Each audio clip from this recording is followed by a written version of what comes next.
Olá pessoal, hoje é a nossa aula 12. A gente vai falar de intoxicações medicamentosas, né? E envenenamento por animais peçonhentos, tá? Então, a diferença entre medicações e veneno, né? Principalmente na parte medicamentosa, a diferença vai ser somente a dose, né? Então, essa dose ela pode ser uma dose reduzida, ela pode ser usada como remédio, né? E uma dose aumentada, uma superdosagem, né? Ela é considerada como um veneno, né? Uma intoxicação para o nosso corpo. Então, as intoxicações, né? Elas são divididas basicamente em duas classes, né? A gente tem as intoxicações exógenas, né? Que são a base de medicamentos, né? Ou envenenamentos propriamente ditos, né? Que são realizados através de picaduras de insetos, tá?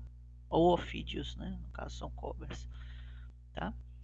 Então, nas intoxicações exógenas, né? A gente pode encontrar de dois tipos, são as intencionais, né? Que a gente vai observar essas intencionais em tentativas de suicídios, né? As acidentais, né? Que são ingeridas de forma incorreta ou o paciente acabou ingerindo aquela substância sem saber, né? Pode acontecer em crianças e em adultos, tá?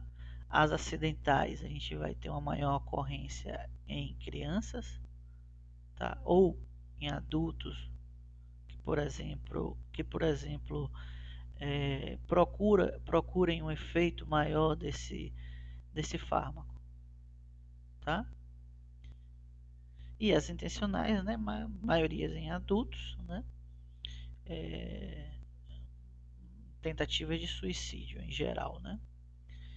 Então, os cuidados entre elas são semelhantes, tá? Então, dessa classe de intoxicação. Então, a gente vai sempre proceder de uma única forma.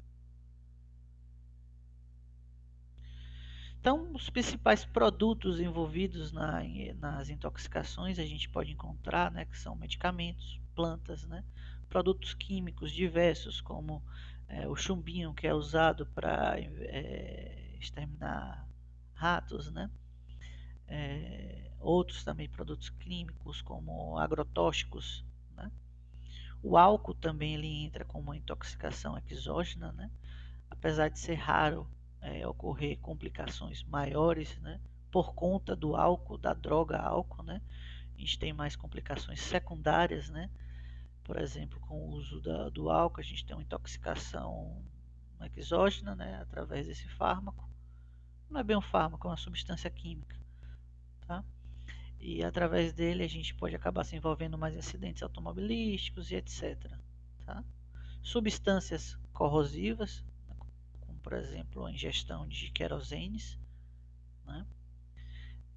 Também muito produtos de limpeza, né, que são também soda cáustica, tá?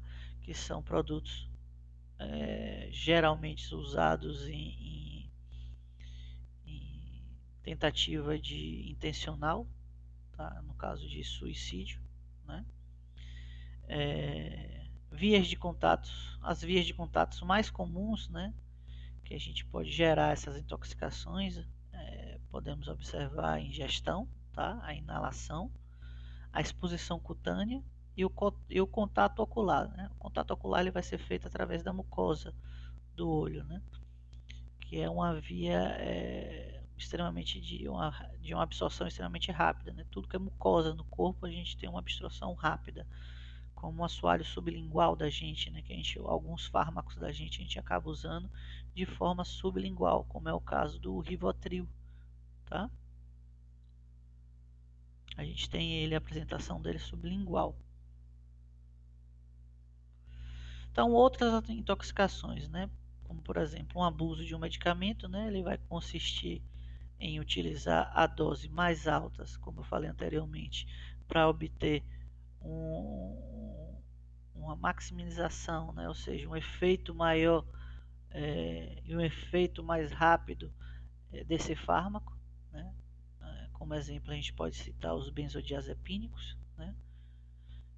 Para poder dormir mais rápido, então ter uma duração desse fármaco maior, permanecer mais tempo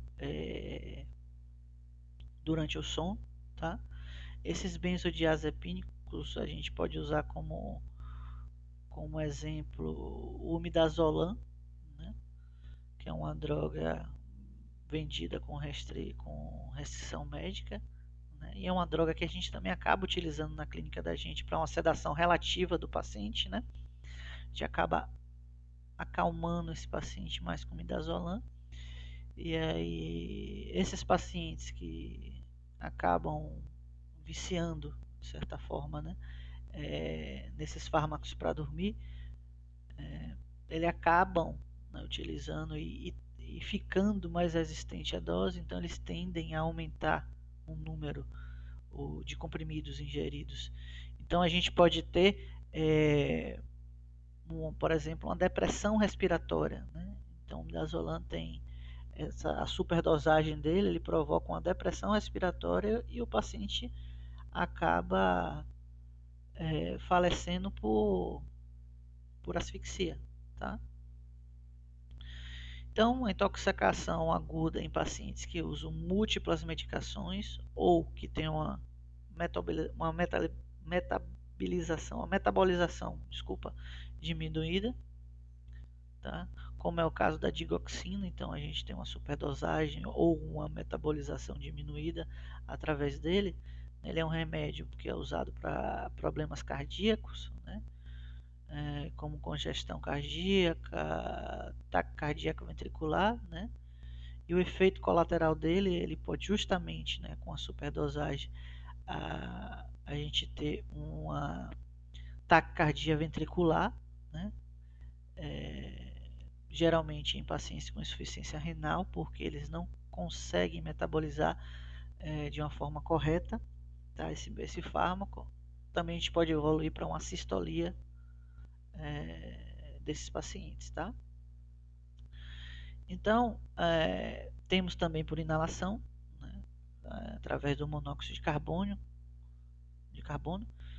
como por exemplo em incêndios, né, que pode ocorrer também, né, através, não só, né, no caso de incêndios, não só o monóxido de carbono, né, a gente também tem aquele vapor, na liberação de vapor de gases, né, da combustão, proveniente da combustão de outros produtos, né?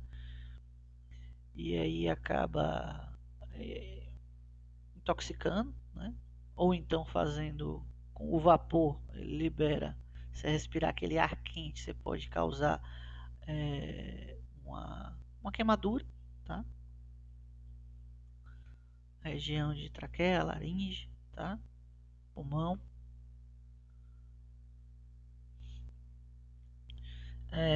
E as intoxicações exógenas, a gente tem os sintomas mais comuns, como por exemplo, queimadura de lábios e boca, né? Hálito, geralmente ele vai ter um hálito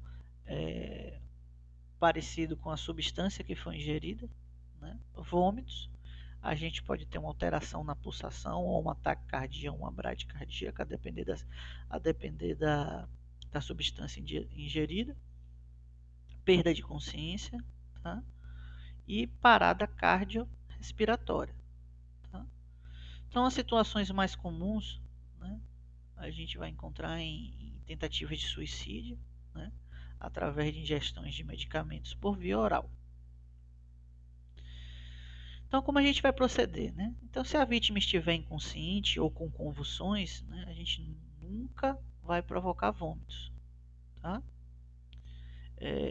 Nesses pacientes inconscientes ou com convulsão. Por quê? Porque esse paciente pode vir a aspirar esse líquido, né? E esse líquido ir para a cavidade do pulmão, tá? Aspirar para o pulmão. Então, a gente nunca vai provocar vômito se a vítima estiver consciente e a substância ingerida for, né? Aquelas substâncias que forem corrosivas ou derivadas de petróleo, né? Como por exemplo gasolina, querosene, óleo diesel, e etc. Né? Ou ácidas, ou substâncias poluidoras, graxas, amônia, água sanitária, soda cáustica. Por quê? Porque quando esses pacientes forem vomitar, né, como é o exemplo da soda cáustica, ele vai estar sendo diluído no meio aquoso, no estômago, né? E aí você tem uma liberação de gás, né? E essa soda cáustica, tornando ela mais líquida, ela acaba ficando extremamente corrosiva. Então, no percurso de volta do vômito, você pode vir a lesionar todas as estruturas, tá? De passagem, certo? Por que a gente não vai provocar? Como eu falei, esses produtos causam queimaduras, corrosões quando são ingeridos, né? Pode provocar novas lesões durante o vômito ou liberar gases tóxicos para o pulmão, tá? Então, nas demais intoxicações, né, a gente pode provocar o vômito se não houver uma assistência médica no momento disponível nas proximidades. Então, a gente pode estimular a garganta com o dedo, né, ou ministrar uma colher de sopa de ipeca, né, em um copo de 100 miligramas. Ipeca é uma planta que você consegue encontrar como o nome de xarope de ipeca, tá? E é uma planta que ela induz esse vômito, tá? Então, o importante a gente é sempre tentar identificar o tipo e a quantidade de veneno que esse paciente ingeriu, tá? Com o paciente ou com sua vítima, né? O nome da droga, né? E a dosagem, quantos comprimidos ela tomou, certo? Podemos observar também se a gente encontrou aquela vítima inconsciente, procurar nas imediações se há alguma cartela de medicamento e o número de comprimidos naquela cartela que estão vazio, tá? Identificar todos os medicamentos disponíveis e que são susceptíveis à intoxicação na sua casa ou na casa do paciente, né, onde ele estiver. Líquidos e outras substâncias também que são suspeitas. Então a gente vai descobrir a hora, tentar descobrir, né, é difícil às vezes com o paciente consciente. Tá? Às vezes o paciente consciente também está confuso e ele não vai conseguir lhe dar uma precisão, tá? Então a gente vai tentar descobrir mais ou menos a hora que ele ingeriu, o dia, tá? De forma mais precisa possível, tá? Descobrir se essa ingestão foi acidental ou intencional, certo? Isso vai ser importante ali no controle desse paciente pós primeiros socorros, né? Para a gente poder fornecer um auxílio para esse paciente, né? Psicológico, psiquiátrico, tá? Lembrar que frequentemente existe mais de uma substância química envolvida, tá? Nos casos de envenenamento intencional. Então, mais importante ainda, né? Então, que as medidas anteriores, a gente nunca deve retardar o encaminhamento do paciente para o serviço de pronto-socorro mais próximo, certo? E essas intoxicações exógenas são potencialmente letais, tá? Então, algumas vezes, na maioria das vezes, a gente não sabe nada do histórico do paciente, né? Como eu falei, ele pode estar confuso, agitado ou em coma, certo? Se esse paciente vier e a gente sempre vai monitorar todos os sinais vitais desse paciente, tá? Então vamos verificar a respiração, né? Verificar pulso, tá? Tudo aquilo que a gente aprendeu nas aulas anteriores de RCP, certo? Caso esse paciente chegue a uma parada, aconteça uma parada cardíaca, a gente vai iniciar, né, essa RCP antes da chegada no pronto-socorro e todas aquelas medidas de suporte básico de vida, né, que a gente aprendeu, né, que é o Jaw Trust, né, e etc. Tá? Chin Lift, tá? Então, os principais tóxicos associados a óbito, né, temos como exemplo o antidepressivos, né, superdosagem por antidepressivos, sedativos hipnóticos, né, opioides, né, ou então derivados de cocaína, né, como é o caso do Tilex, álcool, tá? Em alguns casos o álcool a gente pode ter uma complicação hipoglicêmica ou hiperglicêmica, certo? Choque hipoglicêmico é um choque hiperglicêmico, né? O choque hiperglicêmico vai ser mais, na verdade ele acontece mais, o hiperglicêmico, por conta do tratamento, né? Então às vezes se dá uma dose muito alta de glicose para esse paciente intravenoso.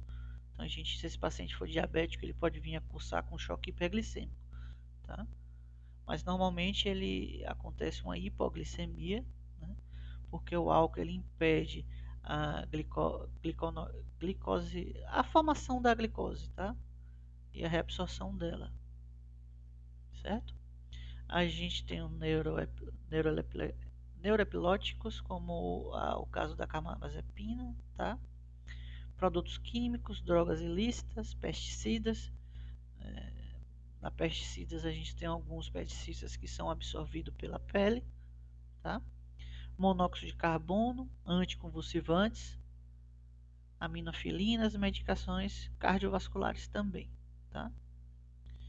Então, a prevenção de absorção dos tóxicos são as medidas que vão diminuir a absorção desses tóxicos, né? Então, quando a gente tiver um contato com a pele, a gente vai retirar toda a roupa desse paciente, né? A gente pressupõe que essa roupa está contaminada com provavelmente esse agente intoxicante, tá? E a gente vai retirar quaisquer resíduos tóxicos, né, do corpo do paciente e lavar abundantemente a pele, certo? Nos olhos, a gente sempre vai lavar com soro fisiológico abundantemente também, tá? Então, a maior parte dos casos que chegam ao PS, né, se deu por via gastrointestinal, né? Então, esses pacientes a gente pode usar medicamentos que vão interagir diretamente com a absorção desse fármaco na cavidade, no estômago, né? Então, a gente pode usar o carvão ativado, a gente pode fazer uma lavagem gástrica ou uma irrigação intestinal, tá? Raramente a gente vai fazer uma diálise, né? Isso na verdade é uma complicação a depender o agente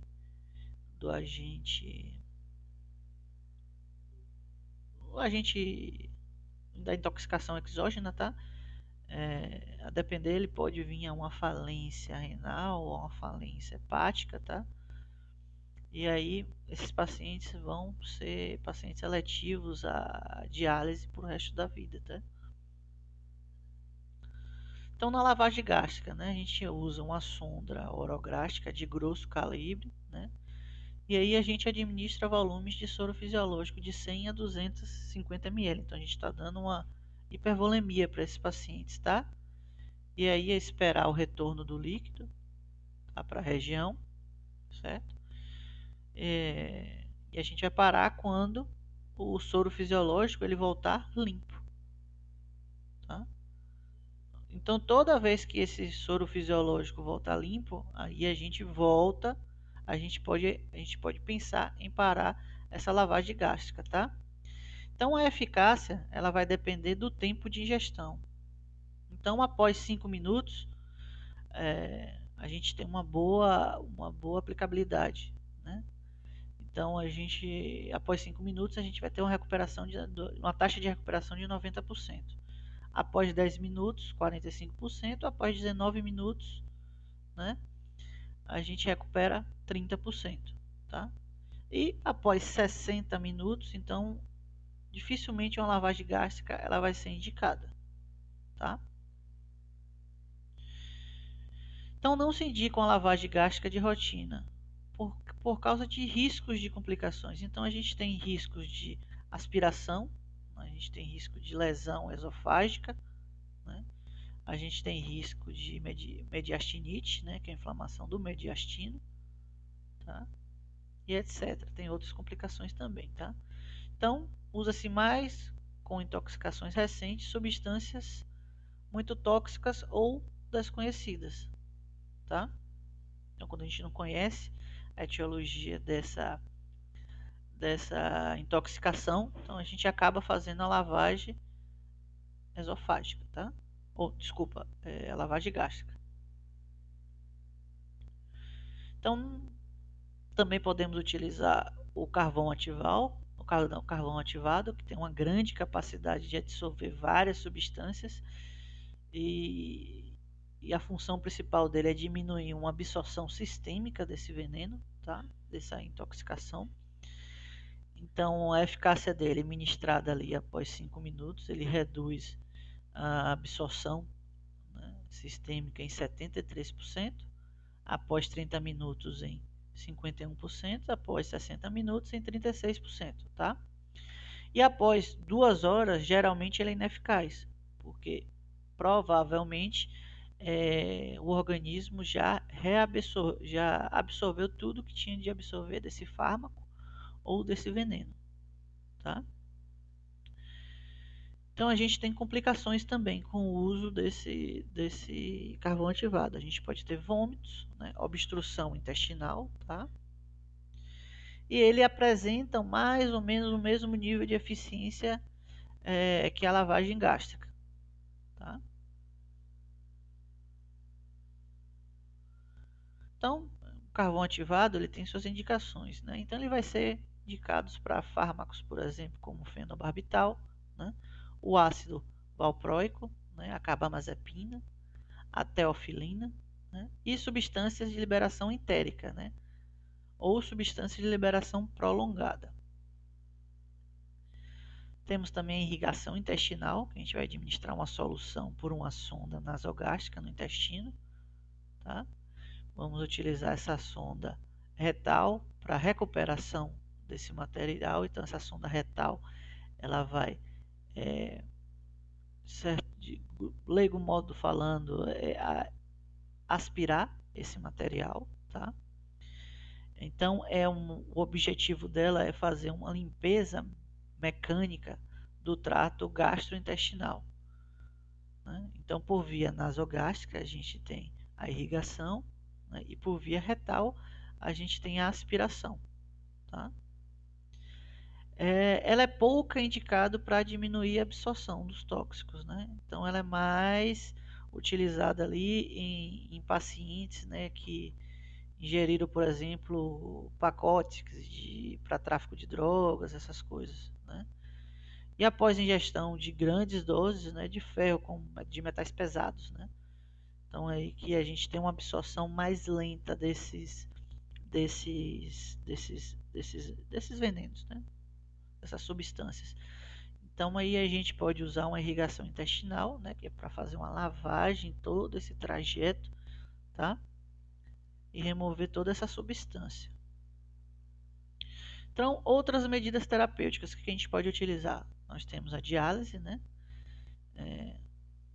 Vocês já sabem o que é, né? A gente vai manter o doente bem hidratado, né? Aumentar a excreção renal de muitas substâncias, tá? Então ele é indicado em intoxicações graves ou potencialmente graves, certo? Lembrar, né, que dos tóxicos com início de ação retardado, o indivíduo ele vai estar, em poucas horas ele vai evoluir para um quadro de complicação, então ele evolui mal, né? Então esse paciente ele pode vir a óbito, tá? Isso irá ocorrer com tóxicos de liberação prolongada ou que necessitem ser metabolizados antes de produzir uma síndrome, tá? A gente tem como os principais agentes tóxicos após metabolização, né? Antitumorais, né? Drogas antitumorais, digoxina, né? Metais pesados, paracetamol, né? A gente tem um impacto muito grande do paracetamol em fígado, né? Então a gente tem o tetracloreto de carbono, o colchicina, né? O etilenoglicol, o metamol e os salicicatos, né? E os principais agentes tóxicos de liberação lenta, a gente tem a teofilina, a carbamazepina, a fenitoína e o lítio, tá? Então, a intoxicação alcoólica no Brasil, né, a taxa ela vai depender de 24% em homens jovens, né, de 18 a 24 anos, né? E cidades brasileiras ali com mais de 200 mil habitantes, a gente tem 11% de dependentes da população geral. Então é muita coisa, né? Então, nas cidades como São Paulo, mais de 50% das vítimas fatais de acidente de trânsito apresentam álcool no sangue. Então, na verdade, uma intoxicação por álcool ele pode levar a outro tipo de acidente, tá? Então, o álcool ele é rapidamente absorvido no estômago e no intestino, né? O ritmo da absorção dele vai depender do teor alcoólico desta bebida. Então, quanto maior o teor alcoólico, mais rápido a absorção, tá? E também da presença de alimentos no estômago, tá? Então, se você tem a presença de alimentos no estômago, o que acontece? Acaba ocorrendo uma competição de absorção, né, daqueles alimentos que estão ali no estômago e do álcool. Então aí você tem um efeito mais retardado da absorção desse álcool, tá? Então, geralmente o pico de concentração ele vai ocorrer em 30 minutos após a ingestão, tá? O álcool ele é muito difusível, tá? E se distribui de forma semelhante à água corporal, certo? E 10% do álcool ele é excretado sem sofrer nenhum tipo de metabolização, ou pelo suor, respiração ou urina, tá?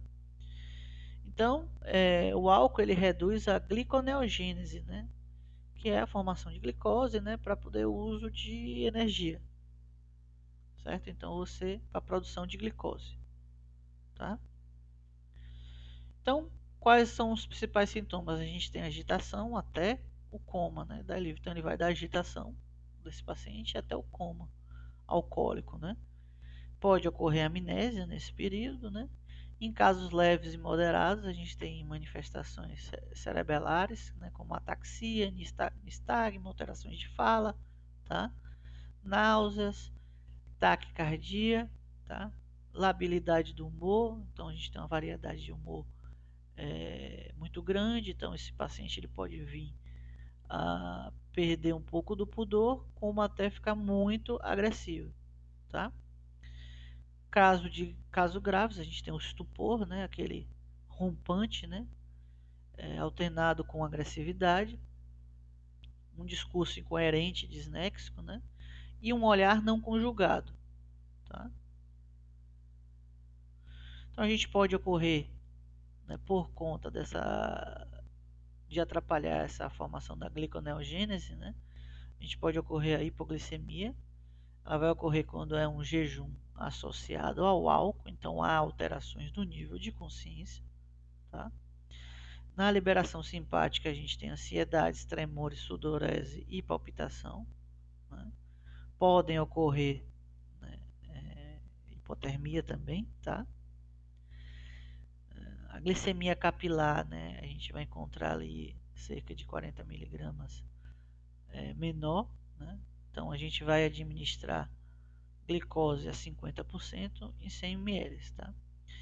O importante a gente não pode usar essa glicose com uso indiscriminado, como uma receita de bolo para todos os pacientes, tá? Como eu falei anteriormente, no álcool a gente pode ter esse paciente diabético e você administrar uma dose muito alta de glicose e esse paciente vir evoluir com choque hiperglicêmico, tá? O importante, né, se o paciente estiver consciente, então a melhor forma de oferecer essa glicose é através da alimentação oral. Então dá sempre preferência àqueles alimentos que possuem a forma mais básica de açúcar, tá? De glicose. Então, no Brasil existe uma rede de centros de assistência toxicológica, né? Esses centros fornecem informações de como proceder frente às intoxicações, tá? Então eles seguem os endereços, né, de alguns centros aí, tá? Depois eu posso passar. Então, acidentes com animais peçonhentos. Então, são acidentes produzidos por picadas ou mordeduras de insetos ou de ofídeos, né, que são cobras. E esses animais, eles são produtores de substâncias venenosas, tá? E assim, o que não deve ser feito, né? Durante os primeiros socorros de acidentes com animais peçonhentos. Então, devemos evitar torniquetes de membros que foram acometidos, né? Isso irá favorecer uma necrose e a gangrena nesse membro, né? Como também infecções e amputações, tá? Nunca colocar produtos diversos, como aquelas receitas caseiras, né? Como pó de café, terra, fezes, fumo, né? Então a gente vê muito isso é muito comum na cultura popular, né? Também não devemos cortar o lugar da picada, tá? Porque quando a gente realiza isso, a gente pode acabar aumentando ou provocando uma hemorragia nesse paciente. Alguns venenos dessas cobras, elas vão provocar uma hemorragia, tá? Então eles agem diretamente nas plaquetas. Então a gente perde essa capacidade de coagulação do sangue e aí pode provocar uma hemorragia fusiva, tá? Nunca ministrar bebidas alcoólicas a essa vítima, porque isso aí irá alterar o estado de consciência dessa vítima e vai dificultar realizarmos diagnósticos, né, mais precisos, né, e de colher melhores informações desse paciente, tá? E sucção também do local, isso também não existe, é coisa de filme, tá?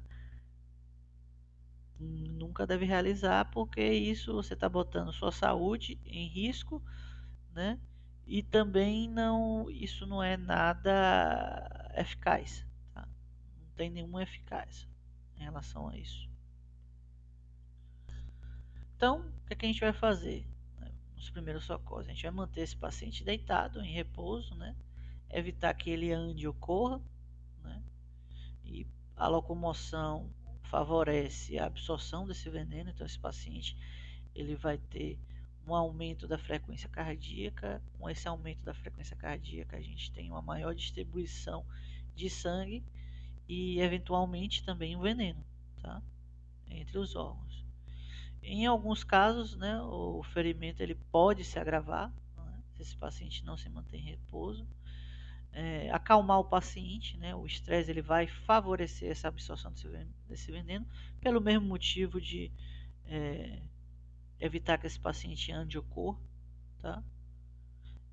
Devemos aí também administrar analgésicos como paracetamol, ibuprofeno, tá?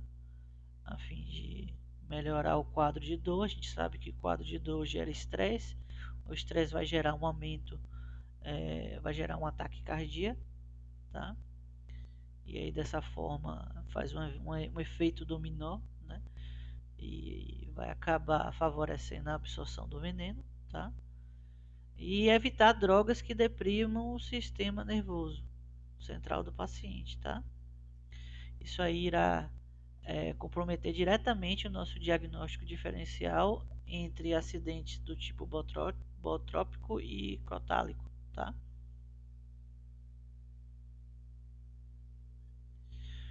Como eu vou explicar um pouquinho mais na frente, vocês vão entender a diferença desse botrópico e crotálico, né, que são duas famílias de cobras diferentes. Então o que a gente vai fazer? Lavar cuidadosamente, né, o local com água e sabão, manter esse paciente hidratado, dar uma hipovolemia para ele, uma hipervolemia para ele de líquidos, tá? Tentar capturar um animal agressor, né, para a posterior identificação no centro de atendimento especializado. Isso é o ideal a gente fazer, tá? Tentar capturar esse animal agressor, porque aí a gente vai dar o soro antiofídico, no caso, né, específico para aquele agente agressor, né, aquele animal agressor. Levar o acidentado imediatamente para o serviço de saúde mais próximo, tá? Retirar anéis, pulseiras ou qualquer outro objeto que possa impedir a circulação do sangue. Então, geralmente alguns venenos de cobra eles podem causar edema em membros periféricos, tá? E aí pode ocorrer até de uma má circulação desse sangue, né? Através de uma má circulação, o paciente vinha até perder membros se tiver anéis ali em região e tal. Então, a gente já tira esses anéis, pulseira ou qualquer outro objeto, tá?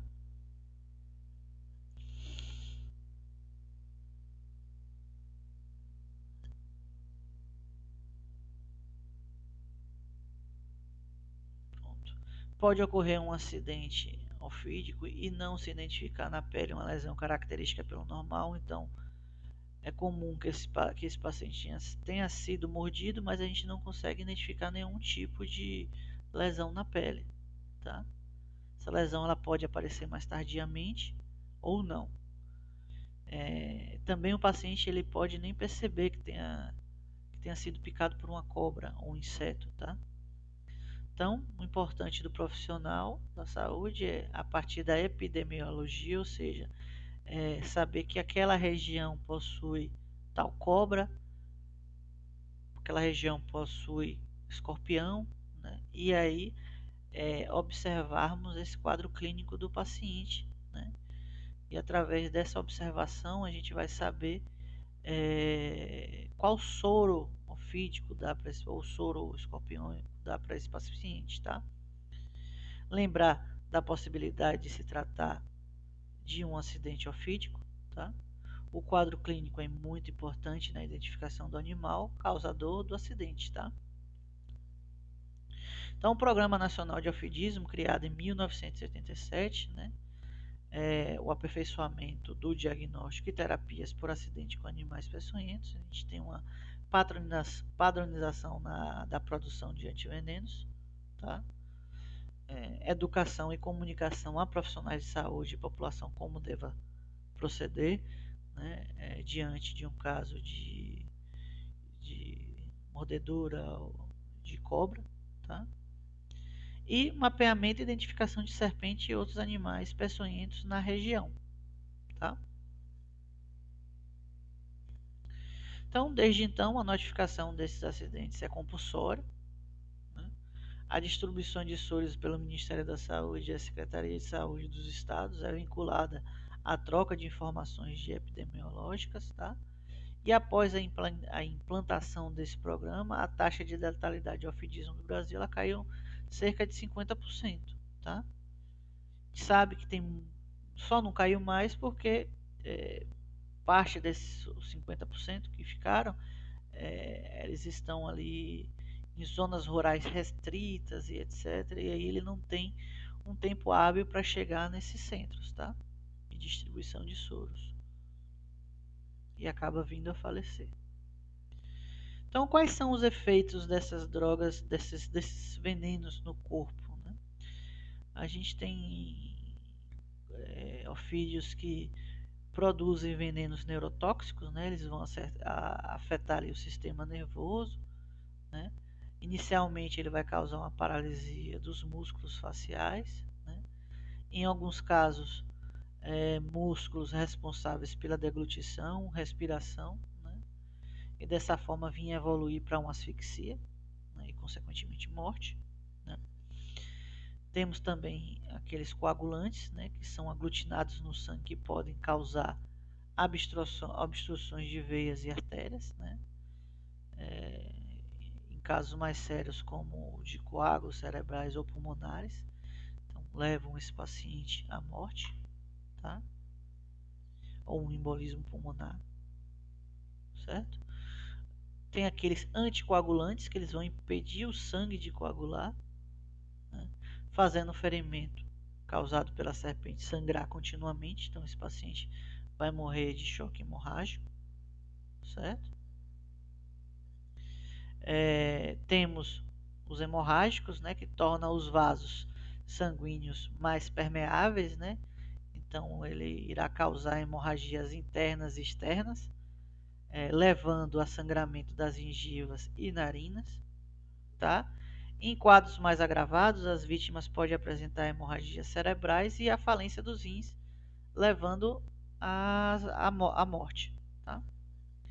Temos também o hemotóxico, também conhecido como hemolíticos, então eles vão destruir as hemácias, causando falência renal e uma possível insuficiência respiratória, tá? Podemos encontrar também o miotóxicos, causando danos aos músculos, especialmente aos relacionados à respiração. Então, pode ocorrer por meio de uma paralisia e função neuromuscular, similar ao efeito do veneno neurotóxico. Tá? Então, ele causa uma morte por falência renal, cardíaca ou respiratória. Né? Temos os proteolíticos, né? Também são conhecidos como citotóxicos ou neurotóxicos. Eles vão destruir todos aqueles tecidos, né? Levando à necrose. Né? Eles são resultados de enzimas digestivas que são presentes no veneno dessa cobra, tá? Eles vão ajudar posteriormente a digestão da presa. Temos os nefrotóxicos, que causam danos diretamente ao rim, né?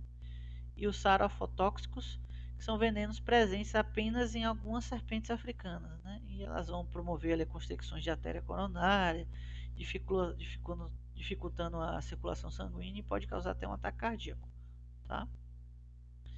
Então, no Brasil a gente tem cerca de 70 espécies, né? Elas estão distribuídas em duas famílias, a Viperidae e a Elapidae, tá? A família Viperidae são as melhores inoculadoras de veneno, tá? São os venenos mais eficazes, e a gente pode dividir ela em três subgrupos, né? A gente tem o gênero Botrops, que são aquelas cobras como jararaca, urutu, jararacuçu, desculpa, que são 90% dos acidentes, tá? A gente tem gêneros crotalos, né? Cascavel, né? Entre outras. Elas são mais comuns ali nos cerrados, então regiões que tem aquele clima bem seco e quente, tá? Tem uma dos gêneros laqueses, né? Que é a surucucu e a pico de jaca, tá? Que são animais de grande porte, então elas causam pouco acidentes e podem inocular grande quantidade de veneno em uma só picada, então são cobras grandes, tá? Elas vivem em regiões de floresta úmida tropical e mata atlântica, muito comum na região da gente, tá? Então, os sinais e sintomas, né? Os mais comuns são dor, inchaço no local da picada, às vezes com manchas arroxeadas, né? Sangramento pelos orifícios da picada. Então, a gente pode observar também sangramento em gengivas, pele e urina, tá? A gente tem uma possível evolução de complicações como infecções e necrose nessa região da picada e insuficiência renal, tá? Então, nessas cobras botrópicas, né? Então a gente tem um veneno do tipo proteolítico, né? Coagulante e hemorrágico, tá? Então nós temos a jararaca, ó, a região da gente, né? Essa parte do litoral, né? Pega muito essa gênero do botrópico, tá? Então a caiçaca a gente não está aqui na região, e esse mapeamento etiológico que é importante para a gente produzir e estocar os soros fisiológicos de cada região, tá? Então a gente vai observar aquele quadro clínico, né? E a gente sabe que na região aqui da Bahia, tá? No sul da Bahia, a gente tem uma maior incidência de jararaca, tá?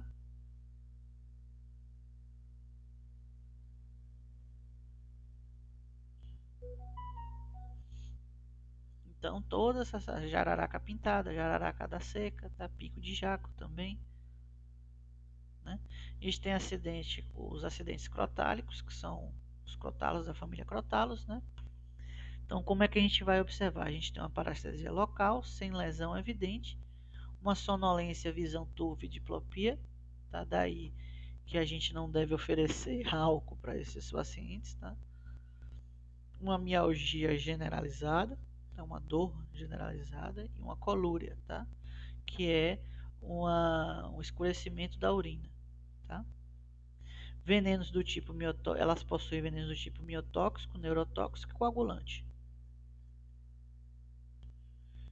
E aí a gente tem a surucucu, que é do gênero Crotalus. Tá? Tem um acidente laquético, né? Que é um quadro bem semelhante ao botrópico. Ele vai acompanhar vômitos e diarreia, né? E a queda da pressão arterial. Então ele tem um veneno proteolítico, coagulante, hemorrágico e neurotóxico. Então são conhecidas popularmente como a família de Elapidae. Ela é conhecida popularmente como corais verdadeiras, né? Isso porque ela representa o gênero Micrurus. São serpentes pequenas de cor vermelha forte, né? São menos eficientes para inocular veneno, né? Que as famílias da Viperidae, tá? Mas a gente tem muito acidentes por elas serem menores, tá? Por elas serem mais comuns na região. Então a gente tem a cobra coral verdadeira e a falsa, né? A falsa ela faz um mimetismo da verdadeira, né? A falsa ela é constrictora, né? A cobra coral verdadeira ela tem todos os anéis ao redor dela, né? E a pupila do olho da verdadeira ela é triangular, né? E na falsa ela é redonda, né? Então todas as cobras que tiverem aquela pupila triangular, né? Aquela pupila de gato, né? Elas são cobras peçonhentas, tá? Aquelas que têm a pupila redonda, elas são constrictoras, tá? Não possuem veneno.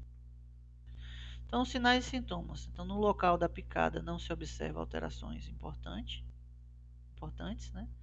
A gente tem manifestações de envenenamento, elas vão caracterizar por uma visão turva, uma diplopia, uma pitose palpebral, que é a quebra da linha da pálpebra, né? Um fechamento, né? Um rebaixamento da pálpebra, tá? E o rebaixamento do nível de consciência dessa vítima, tá? No caso, uma sonolência.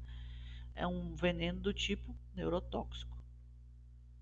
Aí a gente tem a foto dela, cobra coral. Então no Brasil há 3 espécies e a gente tem acidentes escorpiônicos, né? Que no Brasil há 3 espécies, né? De escorpiões. A gente tem o Titus, que é responsabilizado pela maioria dos acidentes humanos, né? Que é o Titus cerulatus, que é o escorpião amarelo.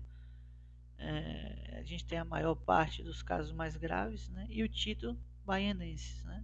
Que é o escorpião marrom. Na região da gente é mais comum. Então, de 97 a 99% dos casos com acidentes de escorpiônicos, né? A gente tem um quadro leve, né? 80% dos casos são leves, né? Com exceção de crianças abaixo de 7 anos, que a gente tem uma complicação maior, né? A gente pode evoluir também para um choque anafilático desses venenos, né? Tanto de escorpiões, de aranhas ou de largatas, tá? Então, por isso,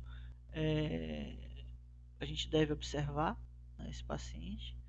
A gente tem como quadro clínico uma dor local de início imediato, intensidade é variável, tá? A dor é em queimação, agulhadas ou uma dor pulsátil, latejante, né? Ela pode irradiar para aquele membro que foi acometido, né? Podem haver parestesias, né? Ou seja, perda de movimento, tá? O ponto de inoculação do veneno ele pode não ser visível ou ele pode haver um edema local, tá? Então, casos mais graves, né? Quando a gente tem complicações, a gente tem uma liberação endógena de acetilcolina, que causa o aumento dessas secreções das glândulas lacrimais nasais sudorípicas e mucosa gástrica e pâncreas, né? Provocando lacrimejamento, rinorreia, sudorese e vômitos, tá? A gente pode ver também nos casos mais graves tremores, bradicardia, hipotensão arterial, priapismo, né? Hipotermia, né? Também temos complicações pela liberação endógena da catecolaminas, né? A gente pode ocorrer a midríase, né? Arritmias, né? Respiratórias e cardíacas, taquicardia e falência cardiocirculatória e edema agudo de pulmão. Então, o tratamento, né? Todos esses casos eles pedem internação de 4 a 6 horas após o acidente, tá? Principalmente em crianças, né? Que são os casos mais graves. Então, eles vão ali observar de 24 a 48 horas, tá? Tratar a dor com analgésicos, né? Podemos também usar anestésicos locais no local da picada, né? Fazer bloqueio regional, tá? Soro antiescorpiônico, né? Somente nos casos mais graves. Naqueles casos moderados, a gente não aplica, tá? A gente vai aplicar os soros, né, antiescorpiônicos geralmente em crianças abaixo de 7 anos, né, que são mais suscetíveis a complicações. E a gente tem também acidentes por outros insetos, tá? Como por exemplo, taturana, mandarova, a largata de fogo. A gente tem uns sintomas de ardência ou edema local. Pode haver febre ou cefaleia. Né? É muito mais comum no sul e sudeste essas lagartas do gênero Lonomia, que são responsáveis por graves acidentes. Tá? E sintomas do acidente geralmente ela pode ocorrer como hemorragia após algumas horas, insuficiência renal, sangramentos graves, né? Pode evoluir também para um choque anafilático, né, por conta da peçonha desse veneno, tá? E a gente sempre vai tratar do local, tá? Então no Brasil, aí temos o araneísmo, tá? No Brasil, conforme outros institutos Butantan, há 5 gêneros de aranha de importância médica. A gente tem a aranha de grama, a aranha armadeira, a aranha marrom e a flamenguinha, tá? E a aranha caranguejeira, certo? Então, os sintomas elas vão depender da espécie, daquele aracnídeo agressor, né? Ele é mais comum, a gente tem um quadro mais comum de uma dor imediata local, um edema na região e um eritema, tá? A que a gente tem maior preocupação são aquelas que a gente chama de aranha marrons, elas possuem essa maior preocupação no meio médico, tá? E os sinais delas já podem evoluir de 24 a 72 horas. A gente pode observar manifestações clínicas como hemólise, né? Hemoglobinúria, né? Que instalam geralmente nas primeiras horas, assim também como anemia e icterícia, tá? A gente pode encontrar. E os primeiros socorros, como é que a gente vai proceder? Lavar o local da picada com água abundante ou água sabão, tá? Elevar esse membro que foi afetado, hidratar a vítima, né? E encaminhar a vítima para atendimento médico, tá? Aqui os outros insetos, a gente tem as fotos de essas largatas, né? São alguns tipos de largata, a gente falou anteriormente, tá? A gente falou sobre acidentes escorpiônicos, né? Que uma só picada de inseto pode provocar um choque anafilático, né? Então, picadas múltiplas simultâneas são perigosas. Mais de 100 picadas por formigas, abelhas e vespas também. Então, a gente tem um poder anafilático grande, né? Aí a gente vai ter a síndrome do envenenamento, quando a gente tem mais de 100 picadas, né? Por causa desses insetos, que são aqueles enxames, né? Então a gente pode ocorrer taquicardia, distúrbio de coagulação, insuficiência renal, tá? Tratamento geral ali à base de compressas frias e levar para o pronto-socorro o mais rápido possível, tá? Importante, né? Nos acidentes provocados por animais que deixam ferrão no corpo, como por exemplo a abelha, a gente nunca vai usar uma pinça para remover esses ferrões, né? A gente vai utilizar um aparelho de barbear. Então a gente passa esse aparelho de barbear, tá? E aí a gente vai conseguir remover esse ferrão, tá? Sem inocular mais veneno dentro do corpo desse paciente, tá? E é isso, pessoal. A nossa próxima aula a gente deve falar de acidentes e complicações em cirurgia, tá? Como a gente deve proceder, tá? A gente volta a mais a parte odontológica, certo? Abraço, pessoal. Até a próxima semana.